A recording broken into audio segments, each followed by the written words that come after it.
የዋት ቀሳውስት ነን የሚሉ ሰዎች አሉ። ቅስናውም የላቸው ቅንነቱም የላቸው።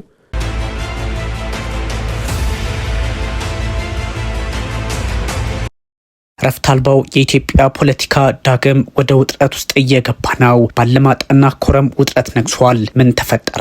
ስምረት ፓርቲ ኋላ ቀሩ ኃይል በሚል ህወሓትን ፈርጆታል። ከዛ ውጭም ደግሞ ከባድ መሳሪያዎችን ወደ አማራና አፋር ክልሎች በማስጠጋት ላይ እንደሆነ ስምረት ፓርቲ ግልጽ አድርጓል። የአፍሪካ ህብረት የፌዴራል መንግስቱና የህወሓት ኃይሎች በትግራይ የተፈጠረውን ቀውስ ማርገብ አለባቸው ሲል አሳሰበ። ሁኔታዎች ዛሬ በኢትዮጵያ መልካቸውን እንዳይለውጡ ስጋት አለ።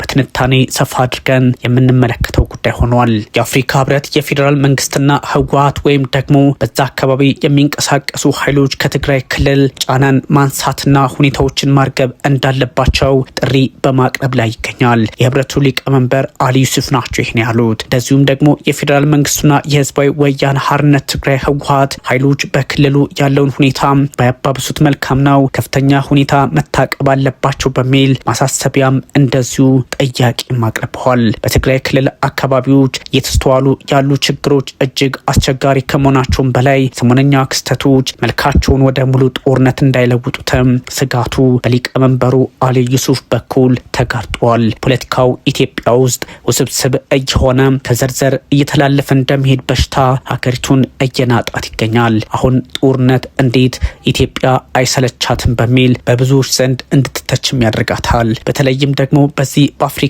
ቀንድ ውስጥ ያለች ሀገር ለዛውም ከ130 ሚሊዮን በላይ ህዝብ የያዘች እንዲህ አይነቱን ውጥረት ማስተናገድ የለባትም ብዙዎች እምነታቸው ቢሆንም ግን የውስጥ ፖለቲካው አሁን ፈተናዋን እያበዛው መጥቷል። አፍሪካ ቀንድ ፖለቲካ ኤርትራ፣ ኢትዮጵያ፣ ጅቡቲ፣ ሶማሊያ፣ ሶማሊላንድ ስማቸው የሚጠቀስ ቢሆንም እንደ ኢትዮጵያ ግን ግዝፈት ያለው የፖለቲካ ሂደት ውስጥ ያለ እንደሌለ ሳይታለም የተፈታ ነው። ግን ደግሞ ውጥረቱ ኢትዮጵያ ውስጥ ጀመረ ማለት ሌሎች አካባቢዎች ጫና ውስጥ አይገቡም ማለት አይደለም።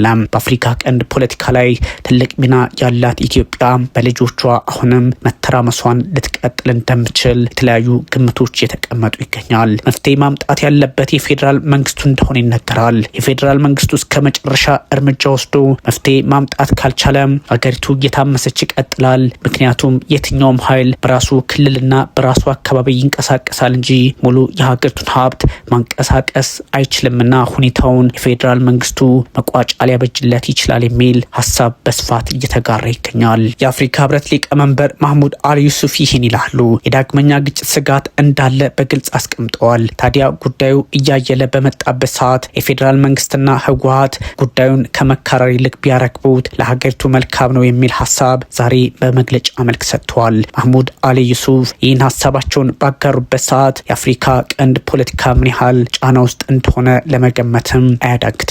ምክንያቱም በኢትዮጵያ ፖለቲካ ውስጥ እንደ ግብጽ ያሉ ኃይላት ጉዳዩን ይዘው የመምጣት ፍላጎት አላቸውና የውስጡን ፖለቲካና ልዩነት በመጠቀም ጉዳዩን ያሰፉታል ተብሎ ይጠበቃል። ለዚህ ደግሞ እነ አብደል ፈታህ አልሲሲ የቤት ስራቸው በቀላሉ እንዲሳካላቸው በሩ ይከፈትላቸዋል። የኢትዮጵያ መንግስት ሁሉንም ግራና ቀኝ መመልከትን ብቻ ሳይሆን ወደ ሰፊነትንም እንደዚሁ በተለያየ አጋጣሚ ለዓለም ማሳየት ይጠበቅበታል። እስከ መቼ ትዕግስትና እስከ መቼ ሁሉም ኃይሎች ኢትዮጵያን ፈተና ውስጥ ያስገቧታል እየተባለ ጥያቄ ቢበዛም ህዝቡም በተለያዩ ችግሮች ውስጥ እያለፈ ባለበት ሰዓት እንዲህ አይነቱ ውጥረት ደግሞ ሀገሪቱን ቅርቃር ውስጥ ያስገባታል። ይህኛውን ችግር መፍታት ሀገሪቱን እንደ መታደግ ይቆጠራል። ግን ደግሞ ይህን ማድረግ የሚፈልግ ኃይል እንደሌለም በተለያዩ አካባቢዎች የሚንቀሳቀሱ ኃይሎች ምስክር ሆነዋል። የአፍሪካ ቀንድን ፖለቲካ ከግብጽ ጋር እያጣመሩ የሚተነትኑ ፖለቲከኞች አሊያም የፖለቲካ ልሂቃን አሁን ኢትዮጵያ የገባችበት ጫና ከውስጥም ከውጭም እየሆነ በመምጣቱ ለሀገረ መንግስቷን ፈተና ይሆንባታል። ኢትዮጵያ መንግስት ደግሞ ጠንካራ ጡንቻውን ማሳየት ካልቻለም ጡንቻ በአየር ኃይል ማሳሳብ ብቻ እንደዚሁ በቂ እንዳልሆነ ምክር እየተሰጠው ይገኛል። በተለይም ከአሜሪካ መንግስት ጋር አሁን ያለውን ግንኙነት በበጎ በመጠቀም ኢትዮጵያ በተለይም የብልጽግና ኃይሎች ራሳቸውን መከላከል ሀገራቸውን ማዳን ይጠበቅባቸዋልም እየተባለ ይገኛል። ይህ ማለት ከውጭና ከውስጥ ያሉ ኃይሎች ኢትዮጵያን ጫና ውስጥ ያስገቧታል የሚለው እያመዘነ በመምጣቱ ህወሓትና ብልጽግና ተግባብቶ ተዋግተው አያውቁም። መቃቃር ውስጥ ከገቡ 3 እና 4 ዓመታት አልፈዋል። በተለይም ጠቅላይ ሚኒስትር አብይ አህመድ ለውጥ ብለው ከመጡ በኋላ ችግሩ እየተባባሰ ፈተናው ሌላ አቅጣጫ የያዘ ጦር እስከ መማዘዝ ደርሷል። ኢትዮጵያም ሆነች እንደ ክልል ትግራይ በዛ አካባቢ ያሉት እንደ አፋርና አማራ ያሉትም ተጨማሪ ጦርነቶችን ማስተናገድ እንደማይችሉ በግልጽ ተቀምጠዋል። ግን ደግሞ የጦርነት ነጋሪት ጉሰማው በሁለቱም በኩል እያየለ መጥቷል። በጸለምትና በተለያዩ አካባቢዎች ጥቃቱ እጅግ አስቸጋሪ ሆኖ ቀጥሏል። በመድፍም የታገዘ የሆነ መጥቷል በሚል የፖለቲካ ተንታኞችና አካባቢውን የሚረዱ ሰዎች በተለያየ አጋጣሚ ሀሳባቸውን ያጋራሉ። የአፍሪካ ህብረት ኮሚሽን ሊቀመንበር ማህሙድ አሊ ዩሱፍ በትግራይ ክልል በተለያዩ አካባቢዎች እየተከናወነ ያለውን ሁኔታ በቅርበት የተከታተልን ነው የሚል ሀሳብ ከመስጠት ባሻገር ሁኔታውንም ደግሞ አርግቡት የሚል ጥያቄ ከማቅረብ ውጪ ለመፍትሄ ያሉትን ሀሳብ መስጠት አልቻለም። ለተቀማጭ ሰማይ ቅርቡ ነው አይነት ይሆንባቸዋል። ሊቀመንበሩ መግለጫ አውጥተዋል። በአፍሪካ ህብረት የሚመራውና የ2 ዓመታቱ ደም አፋሳሽ ጦርነት ያስቆመው የፕሪቶሪያ ስምምነት ማስጠበቅ እንደሚገባም አስገንዝበዋል። ታዲያ ማን ነው በዚህ ጉዳይ ተጠያቂው የሚለውን ምላሽ አልሰጡበትም። ብልጽግናንም አልከሰሱም፣ ህወሓትንም አልከሰሱም። በእርግጥ እንደዚህ አይነት አፈንጋጭ ስራዎች ሲሰሩ መከሰስ ያለበት ማን እንደሆነ ታሳቢ መደረግ ቢኖርበትም ግን ማህሙድ አሊ ዩሱፍ እሳቸውም የአፍሪካ ቀንድ ፖለቲከኛ በመሆኑ የጅቡቲን ፖለቲካ የማራመድ እንጂ በእርግጥም የአፍሪካ ህብረትን ጥቅል ሀሳብ ወደ ጎዳና ይዘው ብቅ በማለት ለመፍትሄ ይሰራሉ ተብለውም አይታሰቡም። ለዚህም ነው ግራ ቀኝ የተመለከተ ሁለቱንም ግምት ውስጥ ያስገባ አንዱንም ላለማስቀየም ተመጣጣኝ መግለጫ ያወጡት እየተባለ ይገኛል። በስምምነቱ አማካኝነት ያ ማለት በደቡብ አፍሪካው ፕሪቶሪያ ስምምነት በከፍተኛ ጥረት የተገኙ ውጤቶችን ማስጠበቅ እጅግ የላቀና ቀጣይነት ያለው ጠቀሜታ አለው በሚል ሀሳብ ሰጥተዋል። መግለጫቸው በዚህ ልክ ቢያትትም ሁኔታው ግን በቀላሉ የሚታይ አይደለም። ሁሉም ወገኖች ጉዳዩን ማርገብ አለባቸው የሚል ሀሳብ ሰጥተዋል። እርምጃዎችን ከመውሰድ በከፍተኛ ሁኔታ ይታቀቡ የሚል ጥሪም አቅርበዋል። ታዲያ እንዴትና በምን ሁኔታ የአንድ ህብረት ሊቀመንበር መፍትሄ ማስቀመጥ የለባቸውም ወይ? ምላሹን ራሳቸው የሚያውቁት ነው። የፌዴራል መንግስትና ህወሓት ማንኛውንም ያልተፈቱ ጉዳዮችን የዘላቂ ግጭት የማቆም ስምምነት ግዴታዎች እንደዚሁም የተለያዩ ስራዎችን በማክበር ገንቢ የሆነ ውይይት ማድረግ ይጠበቅባቸዋል የሚል ሀሳብ ሰጥተዋል። የአፍሪካ ህብረት የፕሪቶሪያ ስምምነት እንዲተገበርም ጥያቄ ቀርበዋል። በዚህ የሰላም ግንባታ ሂደት ውስጥ ህብረቱ ትልቅ ሚና ሊኖረው እንደሚችል ቢነገርም አሁን ባለው ሁኔታ ግን ፍየል ወዲህ ቅዝምዝም ወዲያ አይነት እየሆነ መጥተዋል። ህብረቱ የዚህን ያህል አቅም ያለው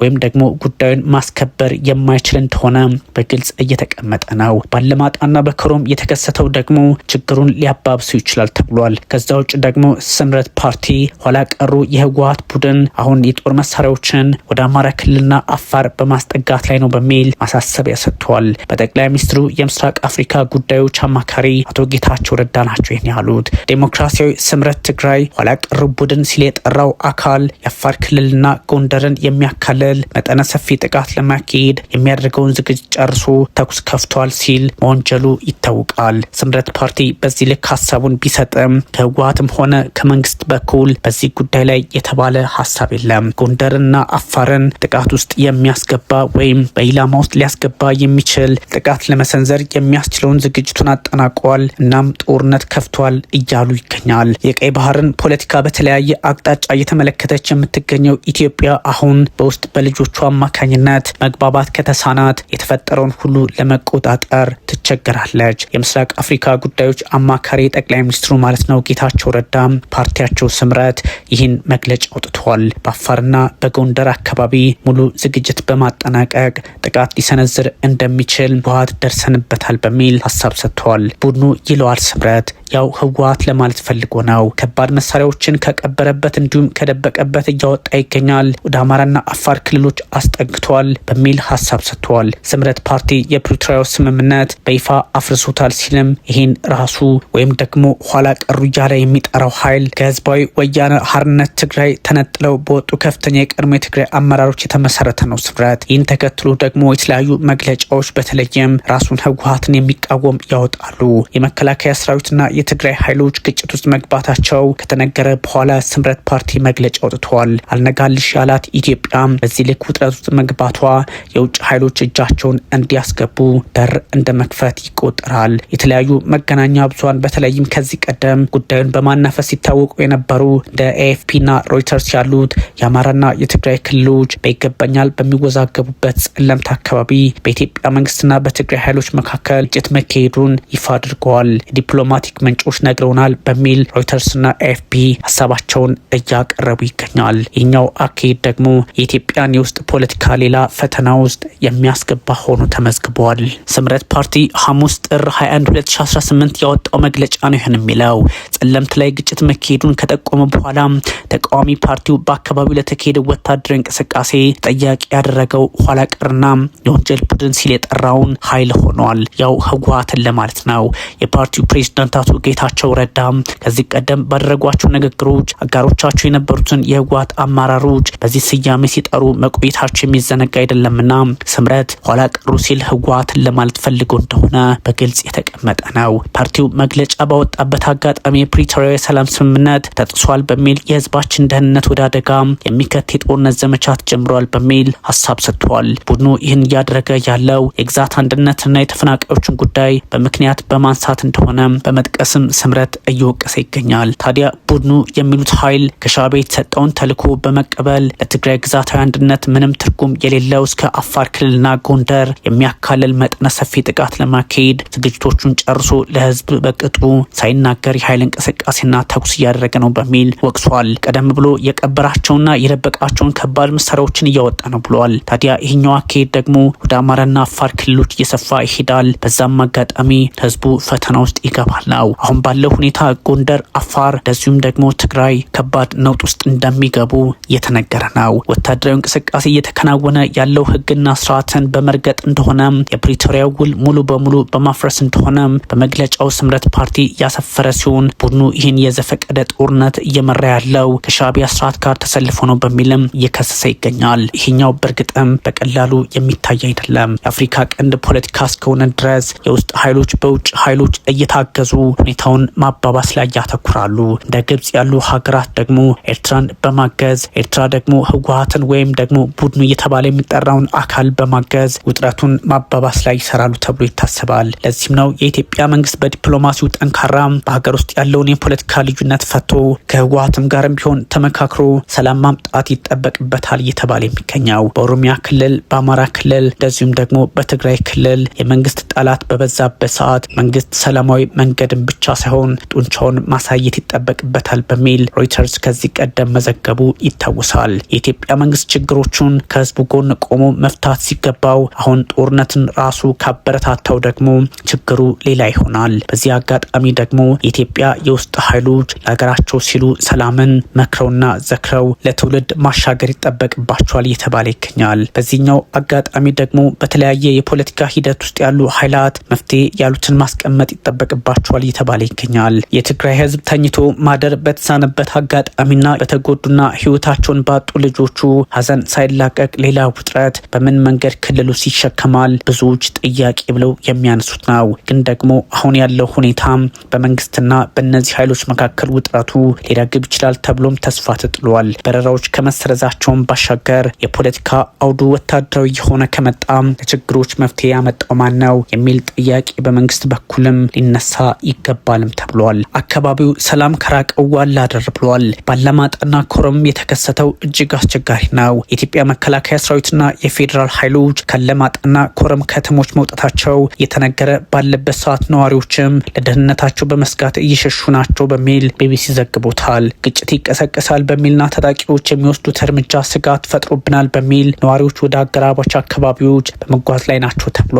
ይህ ደግሞ የዛሬ 3 ዓመት የነበረውን ታሪክ እንዴት የሰው ልጅ ይደግመዋል? እጅግ ፈተና የሆነ ጥያቄ ነው። በእርግጥም ትላንት ያን ያስተዋሉ ዜጎች አሁን ደግሞ እዚህ ውስጥ ተመልሰው ሲዘፈቁበት እንዴት ሳይሰጉ ምንም ትንታኔ የማያስፈልገው ጉዳይ ነው። ግጭት ይቀሰቀሳል በሚልና ታጣቂዎች የሚወስዱት እርምጃ አስፈሪ በመሆኑ ወይም የዛሬ 3 ዓመትን የሚያስታውሱ በመሆናቸው አሁንም አካባቢው ስጋት ውስጥ ወድቋል። ያላማጣ ነዋሪዎች እንደዚሁም ደግሞ የቀድሞ የአካባቢው ባለስልጣናት በትግራይ ጊዜያዊ አስተዳደር ስር ያላማጣ ከተማ ከንቲባ የነበሩ አቶ ዝናቡ ደሴ ላስታ በከተማው ውጥረት መኖሩና ነዋሪዎች እየሸሹ እንደሚገኙ ለቢቢሲ ተናግረዋል። ስማቸው እንዳይጠቀስ የጠየቁ ሌሎችም እንደዚሁ ሀሳባቸውን እየገለጹ ይገኛል።